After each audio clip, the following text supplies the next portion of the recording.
This podcast is the sole property of Proud Sports. Our thoughts and opinions are our own.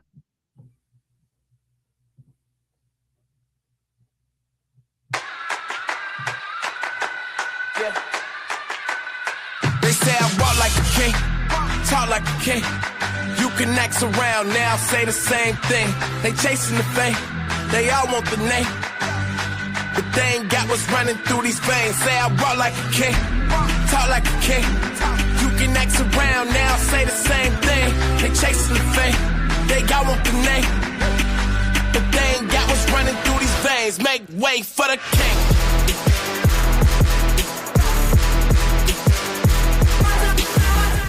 Time now for another Proud Panthers podcast, and I am Steven with you. Thanks as always for joining. If it is your first time with us, you found the home for everything about High Point University basketball, and you can follow along with that podcast on X at Proud Panthers or myself at Steven Beck PS, all part of what we have going on at ProudSports.com. And we are covering High Point, who is now in the midst of Big South Conference play. Finished up their first conference game on New Year's Eve, just before we turned the calendar, and beat the UNC Asheville Bulldogs 87-69 in that game. And we also have another big matchup on the way for our Panthers team. Back at home this time. Coming up, another matinee. That'll be taking on Longwood, two teams that honestly for the past, we'll say 2.5, 3 years now, has a lot of history to it. So we'll be looking at that game, plus looking a little bit back to the UNC Asheville matchup coming up here in just a second. High Point University, the premier life skills university, is ranked the #1 best-run college in America by the Princeton Review. Employers value HPU's real-world preparation. Students love unprecedented access to global leaders on High Point's inspiring campus. And parents appreciate HPU's God, family, and country values. Choose to be extraordinary at High Point University. Wake up the Carolina way. Hi, this is Steven Beck. Join me every Saturday morning for Waking Up Proud. We've got local eats, hot sport takes, and a whole lot of Triad and Carolina flavor. From barbecue debates to big game breakdowns, we've got your Saturday mornings covered. Wake up, chow down, and cheer on. Carolina mornings start here with Waking Up Proud. Saturday mornings, 9 to 11 on WSJS. The morning show that feels like home.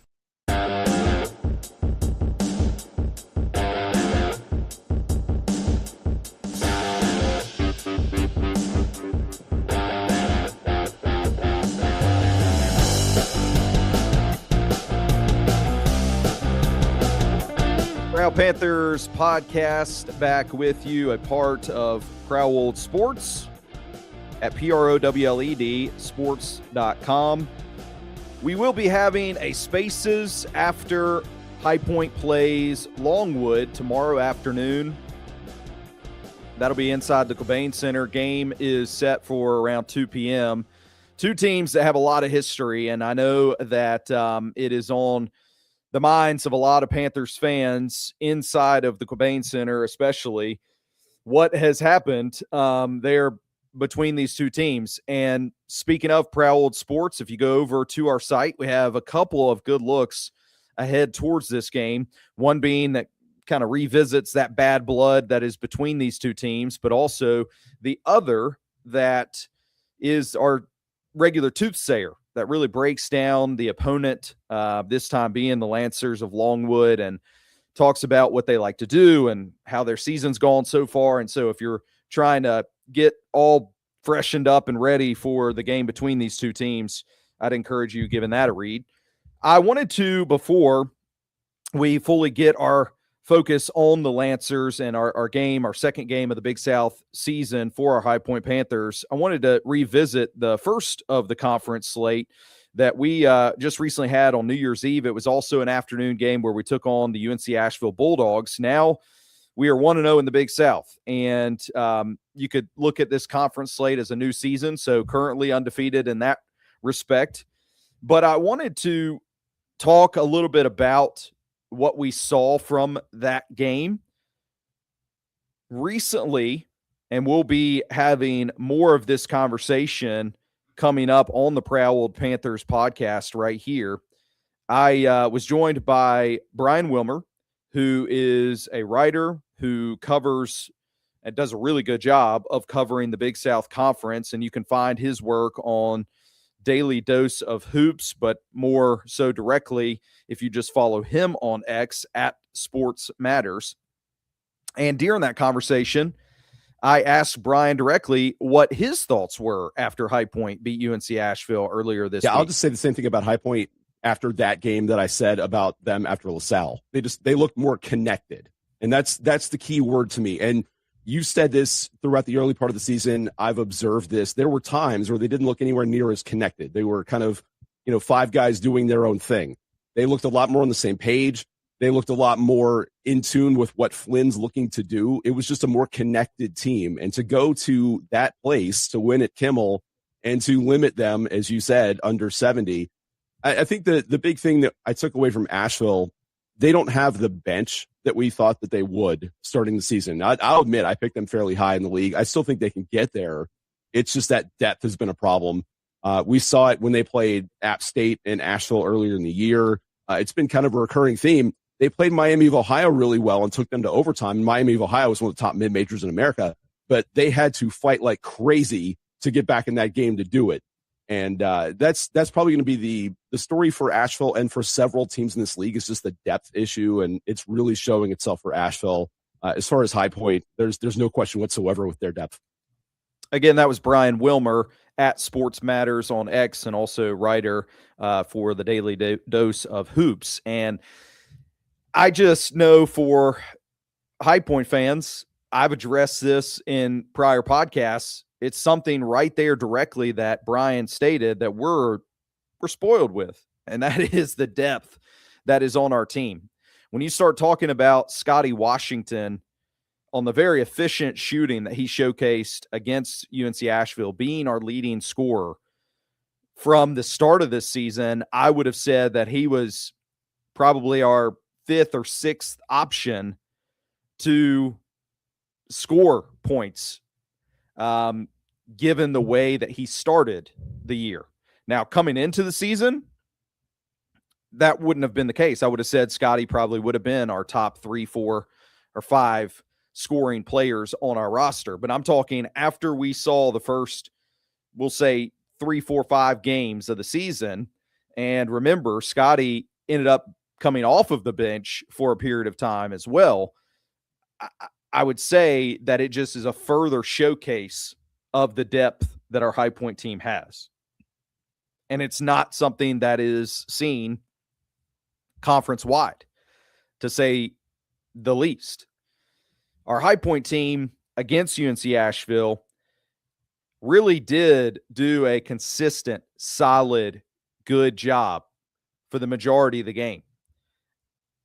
Our depth was also showcased with Owen having a couple of early fouls in this game, and Caden and Yusuf both, I feel like, doing another good, solid job, those two guys together, coming in and filling that role that Owen had to spend some time with on the bench because of those early fouls, and also he had a couple early turnovers. Where I had a concern or two was more so out of the defensive side. Now, this is where I'm not a coach. I'm just a fan. I'm just like you. We're watching the game. We're just taking things in. Our actual coach, Flynn Clayman, after this game with the ESPN Plus broadcast team, was interviewed, and he actually stated that our defense was, this outing in particular, was one of the best that he had seen this season. So, again, holding UNC Asheville to 69 points, that's a big part of it. Maybe the, we'll say, inefficient shooting from Taylor, who is the leading scorer for UNC Asheville in this game, maybe that also is another component that speaks to that. And credit has to be given to both of those things. For me, though, just as the fan watching and taking this all in, the amount of turnovers that we forced with steals were down. And I felt that during our best portions of the season, our defense has sprung the offense and sprung the outcome and the scoring margin of the game. When we forced steals, when we got a lot of deflections, when we turned the other team over and made them really uncomfortable, those were the times where honestly we sprung that to easy buckets on the other end, points in transition, points off turnovers. And those were the times where honestly I felt like the margin of victory and just getting the win seemed rather easy. There was a time during this game against UNC Asheville where the margin was cut to around 10 in the second half. Now, it was never really in doubt or in question, but I really felt like during that stretch, one of my concerns from the game was not having an answer for Taylor, the Bulldogs' leading scorer. There was a portion where the best matchup that we had to offer him in Terry Anderson was on the bench. Anderson was getting a rest or whatever that portion was, and so we were having to rely upon Vincent Brady to take on that matchup. Now, I shared this post-game, and I just sharing again as my observation, and that is that I really feel like if there is a player that is most certainly the clear, concise option for the opposing team, that our staff starts there, needs to really be keen on formulating the best defensive matchup in that case. And during this game against the Bulldogs, sadly, Vincent Brady wasn't the guy. I call Vincent the silent assassin. And sadly, on the defensive side in that matchup, he was rather silent. He was getting driven to the basket pretty much at will in that matchup. And so I would have really liked to have seen us change gears during that time where the Bulldogs are cutting the score, our lead is down. This matchup isn't really the one that is working best for our outcome and our defense. I'd really like to have seen that get switched up and changed up. The only other thing really for me in this game was just to see that Conrad may not be as much of a machine as what he has been. I didn't feel like this was his best outing. Nothing direct, honestly, other than some early turnovers, and I just felt like he didn't seem his normal self. So I hope that as we go forward now, looking ahead to Longwood, that our normal expectations out of Conrad return. Now it's good to have him and Rob both ready and set, not having to fight illnesses. And it'll be interesting to see what this team shows coming off of a really solid win on the road at a place in Kimmel Arena that, as you heard from Brian there, is not an easy place to go and get a win. And honestly, what it takes for me against a team like Longwood, if we just remember the history that we've had with that team. Longwood beat us last year at their facility. Longwood, a couple years ago, ended our hopes of making it to an NCAA tournament, winning the Big South Conference on our own home floor. And in that game, packed arena, semifinal matchup. If you don't remember, our Panthers were leading by 15 points late in the second half. Kind of like that 15-point margin we had to make a comeback from last year in the Big South Conference tournament. The same was the case for the Lancers a couple years back. And, man, that was just a tough one to swallow. I remember, I've shared this story before, but if you didn't hear it, I just remember my two daughters who are young High Point fans, and they're very much fans. They really like going to the basketball games. They like watching and following this team. I remember in the parking lot after that game, they were upset. They were crying. Hard way to stomach a loss when the expectations were high, when it looked like the outcome was near to being a success and letting us get to that championship game that season also against UNC Asheville. So the history is there. And what I would say, they lost a little bit of this with Griff Aldrich leaving, and now it's Ronnie Thomas being the head coach of Longwood. However, Ronnie was much like Flynn on that staff of Aldrich and kind of seeing how Griff had his team operate. So, and also carried a lot of the same players over. One of the rare teams in the Big South that didn't have to rebuild as much. The premier one of those is going to be Elijah Tucker, and we'll address him in just a second. But when playing Longwood, all I ever feel is that it's a knockout dragout. It's a fight. They want it to be ugly. They want to get to the free throw line. They want to cause havoc. And in games like that this season, that's where there has been some concerns. If we go back to Kimmel Arena from New Year's Eve just for one more second, and I actually went to try to pull video of this, and I watched it. I replayed it and watched it on the ESPN Plus coverage, but somehow ESPN, they're savvy. They have some kind of filter on there where I tried to screen grab the video portion, and it was just a black screen. Or maybe I did something, maybe I did something wrong, because at times I am illiterate when it comes to technology. But what I would really like to see from our team, great to have Scotty Washington scoring efficient, high-scoring game, 20-plus points. Awesome. Great to see Cam get involved coming off the bench still. Awesome.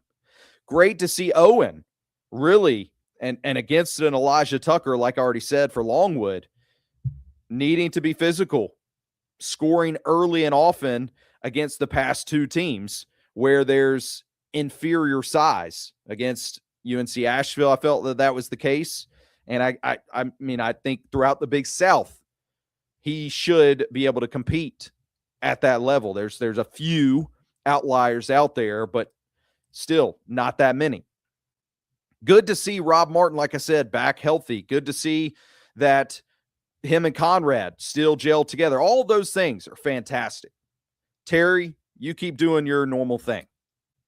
But the example in the clip I went back to try to draw that I would like to see against a Longwood muck it up, make it dirty, nasty style knockout drag out team, I'd like to see what I saw from Braden around the 10-minute mark in the second half in Asheville on New Year's Eve.